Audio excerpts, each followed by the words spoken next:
the weekend, we saw the opening of Thunder Road Speed Bowl for the season. But before the racing started, everyone took the time to honor the track's founder, Ken Squier. Fox 44's Matt Holderman reports from Barrie as the racing community came together at Thunder Road. What a tremendous day it was here at Thunder Road, honoring the life and legacy of the man who built this place, the late, great Ken Dean Squier. Some of Ken's lifelong friends, family members, multiple Vermont governors, and even NASCAR's president all came out for the celebration and, of course, to share some stories about the man they all knew and loved. This is a day, I hope, of a lot of laughter and a lot of stories and remembering him and probably a few tears. The first people to speak were Ken's children, Ashley, Jane, and Travis Squier, sharing details on some of the planning that went into the celebration of life, something Ken apparently didn't want to have a hand in. I said to him, if you don't help me think about that memorial service, I am putting your ashes in a cannon and I will shoot you off at the green flag of a tiger feature at Thunder Road. And he said, that's a great idea.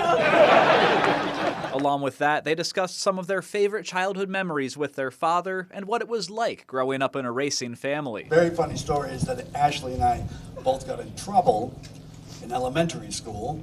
We went to school with our new winter jackets, which just so happened to say Busch Beer Racing all over them. We also heard from Governor Phil Scott, who says his favorite memory was getting the chance to help induct Ken into the NASCAR Hall of Fame in 2018. Ken asked me if I would present him and introduce him and put the ring on his finger, which I said absolutely. And it was, again, it was the most honorable thing, even with politics. It was the best thing that's ever happened to me. And although NASCAR is racing halfway across the country this weekend, the sport's president, Steve Phelps, decided to come to Vermont for this and talk about what Ken meant to him. Ken and I shared a lot of things in common. The two things most that we had in common were an incredible love of NASCAR in our home state here in Vermont. Other big figures in the local and national racing communities offered words too, recalling the way Ken could seem to paint pictures with his broadcasts and thanking him for changing their lives. He told me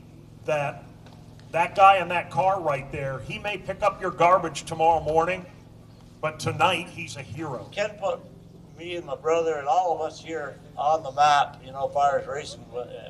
He did it all, and we're all proud of him. The ceremony concluded the way Ken would have wanted, with some music. Stick close to the fence, Ross, it's the fastest way around. Don't run so hard, your back end starts to slide. And race cars going around the track, with every driver here for opening weekend taking part in a one-lap salute to open the new racing season. A fitting gesture for a man many say was larger than life, but never forgot about his home state or his home track. He always came back here, and Vermont was home. And this place was like his palace. Reporting from Thunder Road, Matt Holderman, Fox 44 News.